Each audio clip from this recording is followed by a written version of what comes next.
Theirs has always been an agrarian culture, and movement a way of life. Economic strength and independence in the face of political control by the Chinese, the Lao, and the French came from their cultivation of opium poppies.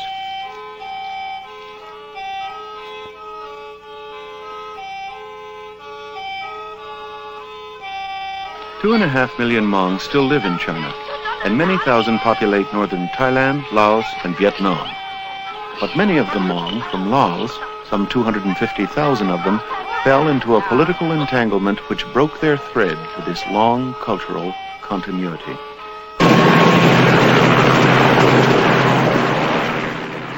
In the mid-1960s, major leaders of the Hmong tribes in northern Laos were contacted by members of the CIA. Already a general in the Royal Lao Army, Bong Pao became an ally to the U.S., encouraging village men and boys to fight as hired soldiers for the secret war in Laos. Secret because at that time, very few people in America knew about this clandestine U.S. involvement in Laos.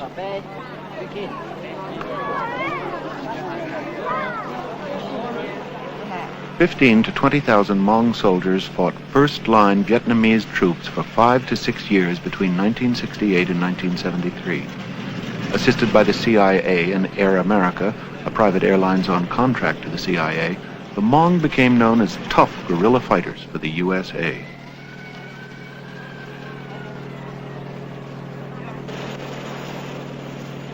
The secret war, engaging people from Mien, Hmoob, Lua, and Hmong hill tribes, was designed to tie down as many North Vietnamese troops as possible, keeping them from moving along the Ho Chi Minh Trail to South Vietnam.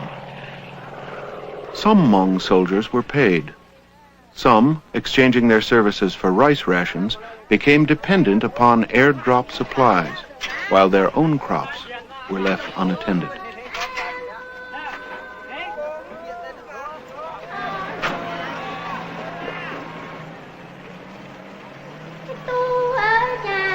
Hmong casualties ran to the tens of thousands, 10 times those faced proportionately by American soldiers in Vietnam.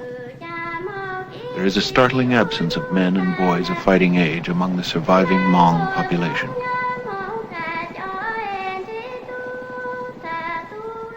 Large numbers of widows were given money for the loss of their husbands and sons. Mac Allen Thompson, currently Refugee Affairs Officer for the U.S. Embassy in Bangkok, and formerly in charge of USAID rice drops into Laos. During the 15, 20 years of U.S. involvement in Indochina, the Hmong probably had the closest relationship with the U.S. government of any other, or more so than any other ethnic group, whether in Vietnam, in Cambodia, or in Laos. The Hmong now, as a group, are in difficult situations because of this. They're the only group that the Vietnamese have pretty well singled out for anti-Hmong operations.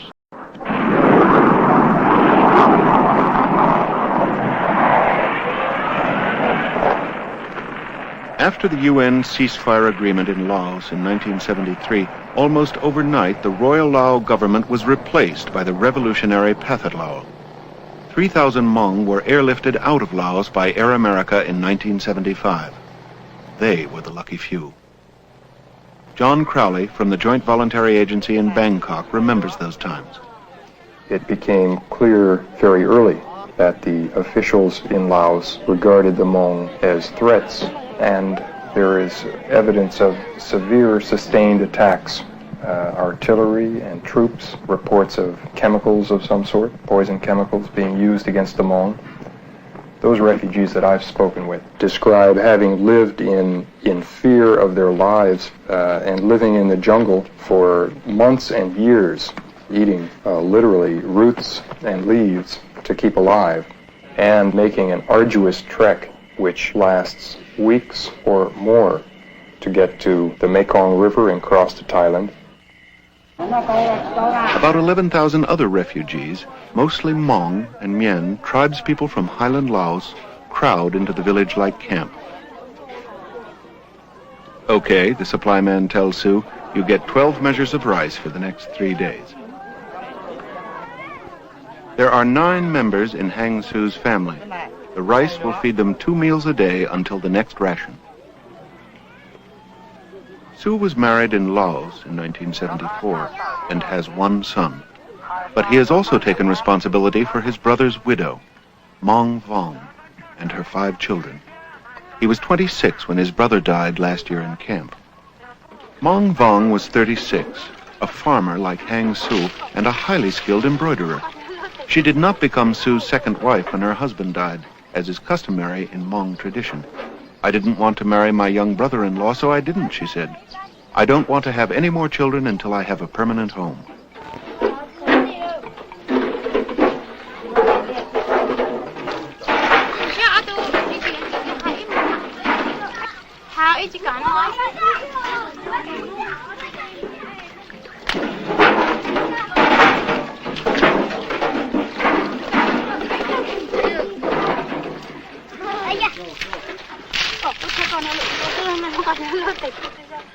Hang Vu, Mong's oldest son, is 8 years old.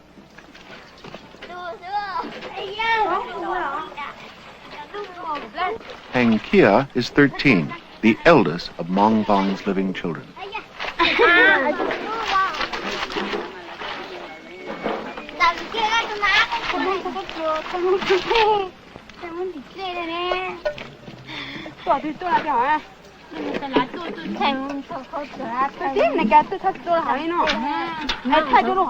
One of the great strengths of this family and of Hmong people in general is their strong sense of family unity, based on patrilineal clan structure. There are about 21 Hmong clans organized from male family lines. Mong Vong left her own clan when she married, became a member of her husband's clan, even though she kept her family name.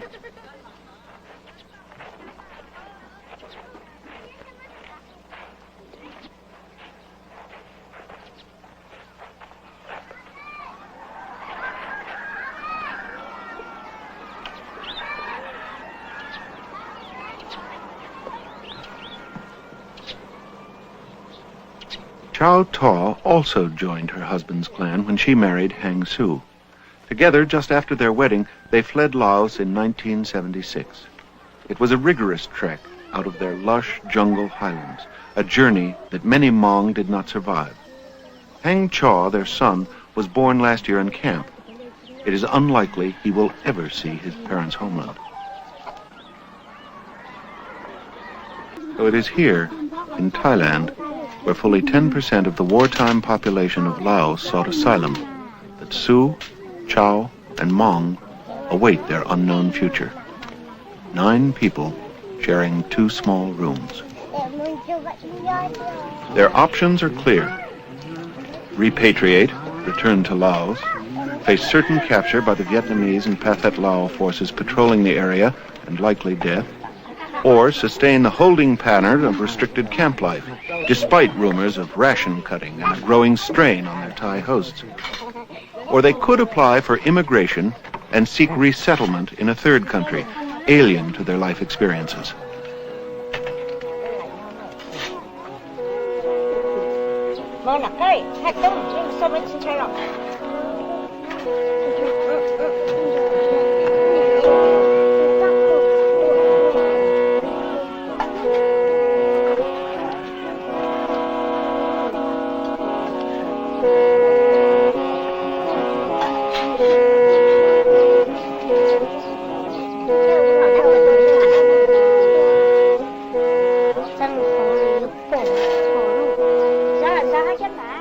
Hang Sue, Chow Ta, and Mong Vong decided to apply for immigration to the U.S. They have relatives in Seattle, Washington, and have received letters with good reports about life in America.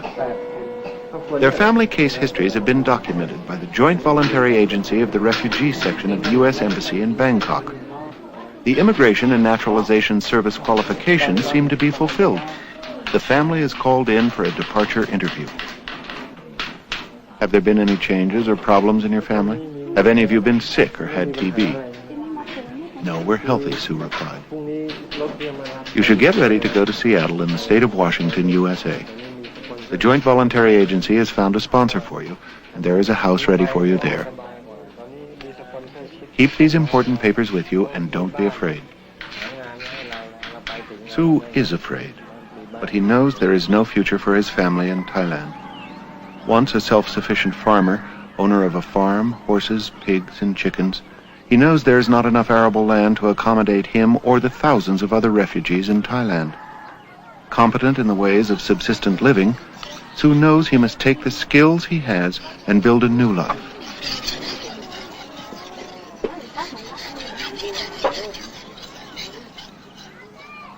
What possible future is there here for one's children?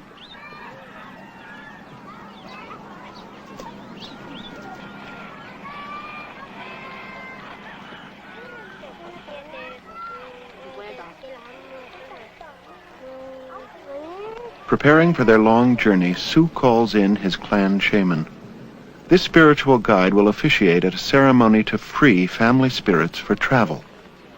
Smoking opium, the shaman enters the spirit realm. Opium is a substance used sparingly by the Hmong, mostly by the old and sick, and ritualistically by the clan shamans.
The shaman will burn elaborately cut pieces of paper moistened with pig's blood. His eyes shaded from this world, he gallops out to the spirit realm, astride his ceremonial bench, contacts appropriate spirits, strikes a bargain.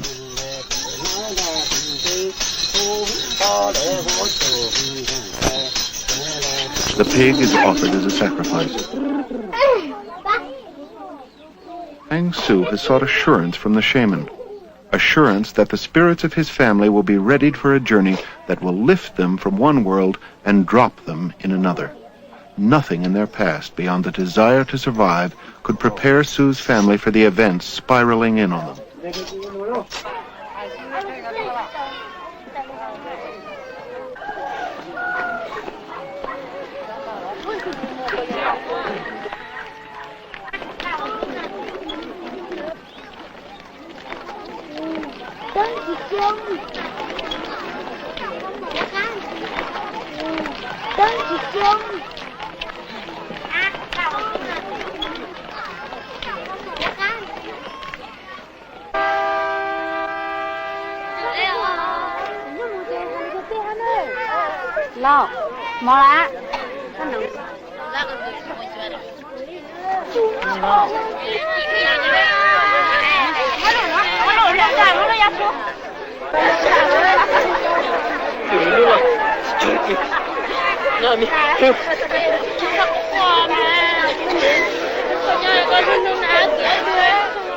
Don't cry, little brother. Stay here and love our mother and father. They only have you now. Whatever you do, always listen to them.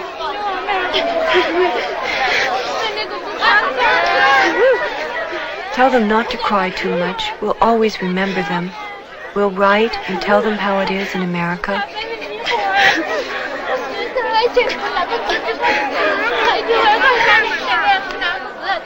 I would never leave you, brother, for anything, but this is survival. We can't know our future. I don't know what will happen if I stay in Thailand with the children. We have to go.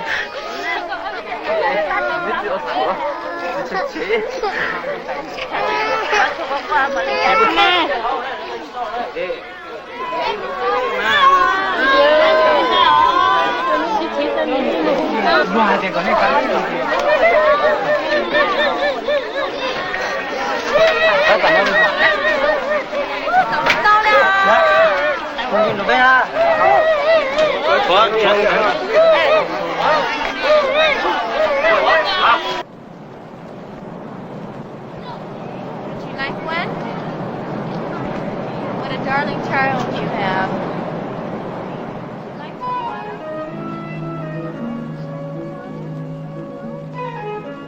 14 million people worldwide are considered to be displaced persons, refugees in search of homes. This group of Indo-Chinese refugees await their resettlement in the United States with hope, innocent of the complex society they will soon meet. For the Hmong, Highland tribes people from Southeast Asia, the personal adaptation process of resettling in America is especially extreme. Victims of the United States' secret war in Laos and its political aftermath, this family has chosen to accept their ironic fate. They are becoming American.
After 20 hours on the bus to Phnom Penh, a major transit center for Indo-Chinese refugees, the family faces medical exams and final approval of their forms.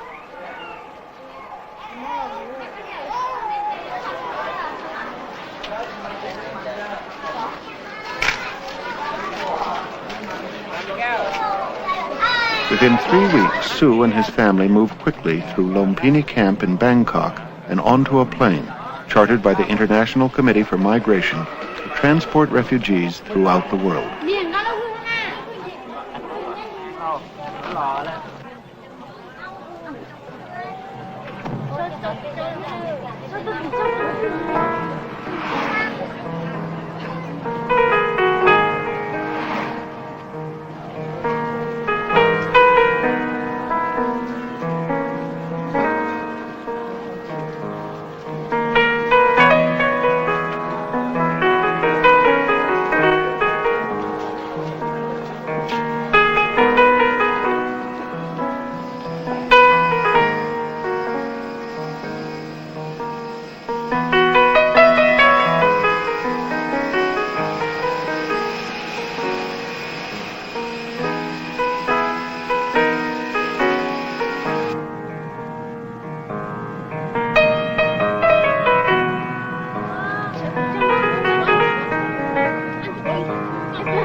It was a 24-hour plane trip from Bangkok to Oakland, California.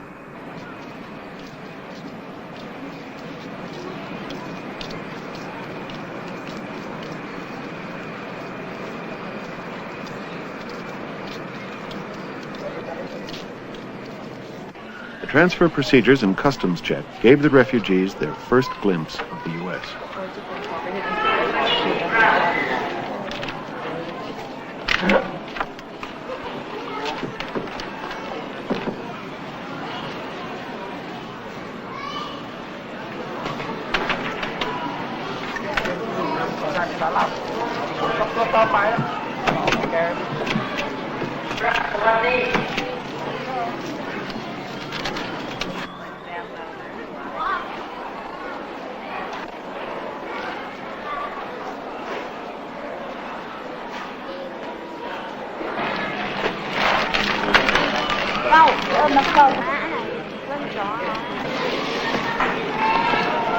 Whose suitcase is this?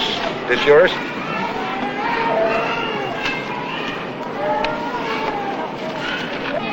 How many people in the family? 9? That's not very much for 9 people, is it? Everything they own. Put it in 5 bags.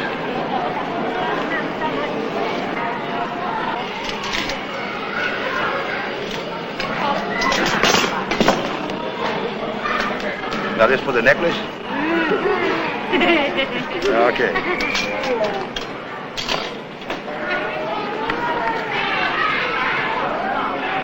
This is the whole dining room set. Dining room set. Just the tables. I really feel sorry. I would hate to be in the same position. Coming into a strange country, not speaking the language. You know, what we see here, that's their whole... What you see is what they have. So when you figure a whole family, their cookware is contained in one bag that we'd probably throw away. Say that's too piddly. They're starting from this, from 0. Anything above that is gravy. It's come and gone away from Paris or Rome, but I wanna go home.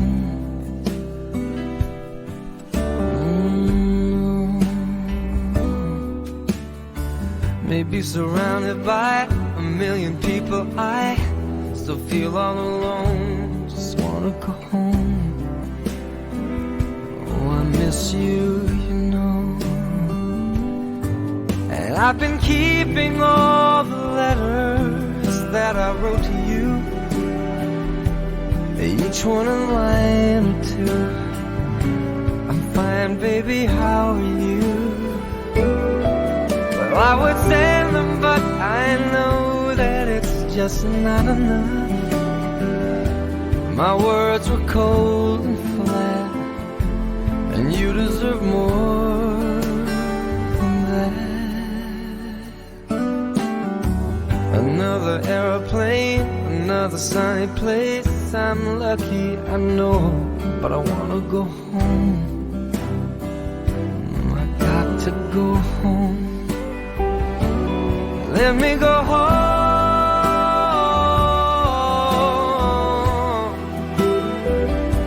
I'm just too far from where you are. I wanna come home.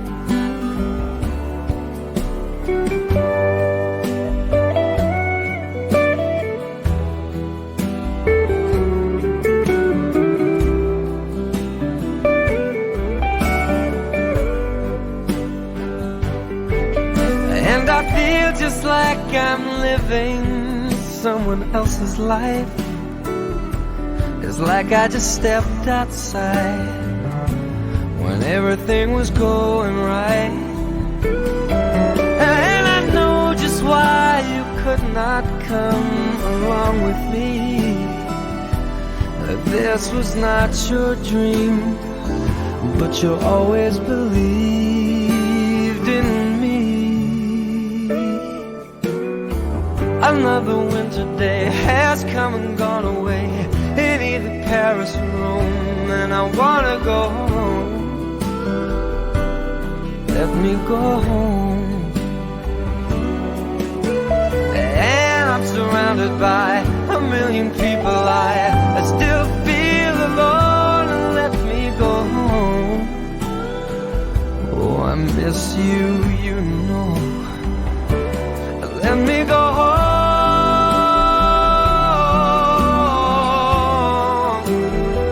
I've had my run, baby, I'm done.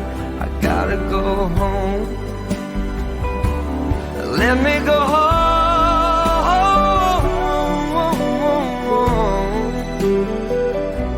It'll all be alright.